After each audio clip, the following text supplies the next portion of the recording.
बेटे आज हम पढ़ेंगे uniform acceleration and non uniform acceleration.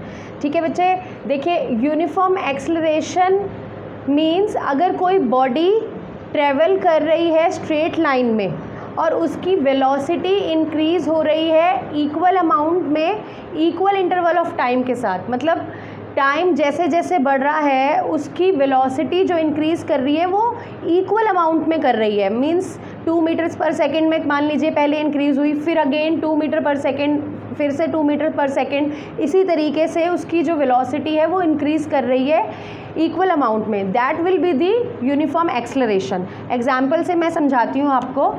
जैसे कि मानिए कि एक बॉडी है, वो इनिशियल वेलोसिटी से चल रही है, सपोज़ कीजिए 10 मीटर्स पर सेकेंड से, ठीक है। तो पहले सेकंड में उसकी जो स्पीड वेलोसिटी थी वो थी 10 metres per second, okay. Again उसकी जो वेलोसिटी जो चेंज हुई है अब, वो नेक्स्ट जो वेलोसिटी उसकी बनी है, मान लीजिए u1 है, वो भी है 10 metres per second. Next u2 again 10 metres per second. हर सेकंड में वो 10 metres per second 10 metres per second की वेलोसिटी से इंक्रीज़ कर रही है। बॉडी की जो वेलोसिटी है वो इंक्रीज़ हो रही है, ठीक है बेटा। और स्ट्रेट लाइन में मूव कर रही है बॉडी, स्ट्रेट लाइन में, ये आपको ख्याल रखना है क्योंकि we are talking about the velocity. So body is moving in the straight line, क्योंकि डायरेक्शन होगी इसके अंदर, ठीक है, क्योंकि वेक्टर क्वांटिटी है वेलोसिटी, हम डिस्कस कर चुके हैं। तो उसे कहेंगे हम यूनिफॉर्म एक्सेलरेशन। एग्जाम्पल इसका है फ्री फॉलिंग बॉडी। कैसे?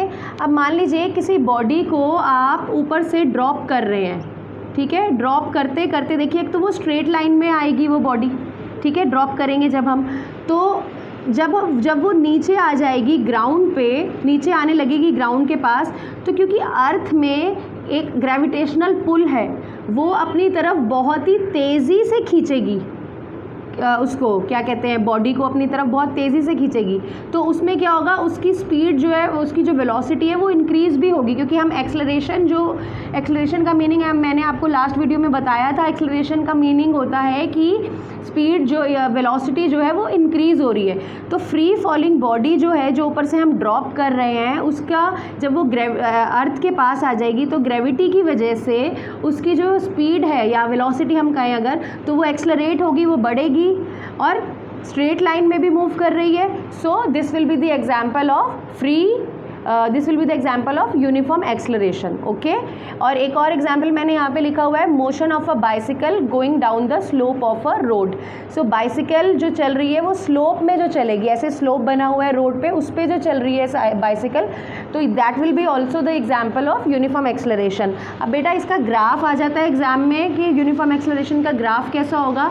सो यूनिफॉर्म एक्सेलरेशन का जो ग्राफ होगा वो होगा स्ट्रेट लाइन ग्राफ होगा, ठीक है बेटा।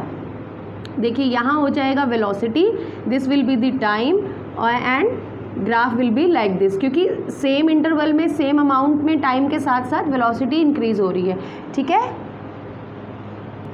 सो बेटा अब है non uniform acceleration. Next is, so अगर किसी भी बॉडी की जो वेलोसिटी है वो अनइक्वल अमाउंट में इंक्रीज़ हो रही है, पहले मान लीजिए कुछ मीटर्स पर सेकेंड थी, मान लीजिए 10 मीटर्स पर सेकेंड थी, ओके। अब वो इंक्रीज़ मान लीजिए फिर कम हो गई, डिक्रीज़ हो गई, 5 मीटर्स पर सेकेंड हो गई, मान लीजिए फिर इंक्रीज़ हो गई 20 मीटर्स पर सेकेंड हो गई, अनइक्वल अमाउंट में हो रही है, पहली बात तो ये। या फिर आप ऐसे समझ लीजिए कि मान लीजिए 10 मीटर्स पर सेकेंड थी, अब जो है वो नेक्स्ट फर्स्ट सेकंड में, नेक्स्ट 1 सेकंड में वो 10 मीटर पर सेकंड नहीं हो रही है, मान लीजिए 15 मीटर्स पर सेकंड हो गई। नेक्स्ट में फिर मान लीजिए 20 मीटर्स पर सेकंड हो गई है, फिर मान लीजिए 30 मीटर्स पर सेकंड हो गई है। इस तरीके से अगर ऐसे कुछ बॉडी में जो है हम उसकी वेलोसिटी में चेंजिंग देखते हैं, so that will be the non uniform acceleration, क्योंकि अनइक्वल अमाउंट में चेंजिंग होगी, इक्वल इंटरवल ऑफ टाइम में अनइक्वल अमाउंट में चेंज होगा उसकी जो वेलोसिटी होगी, ठीक है बेटा। That will be the non uniform acceleration. Example है इसका, movement of a vehicle on a busy road.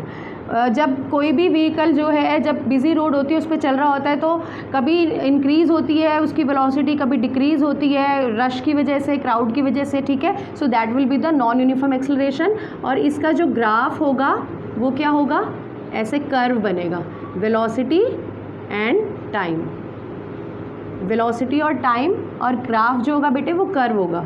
ठीक है, आई होप आपको समझ में आ गया होगा uniform acceleration and non uniform acceleration.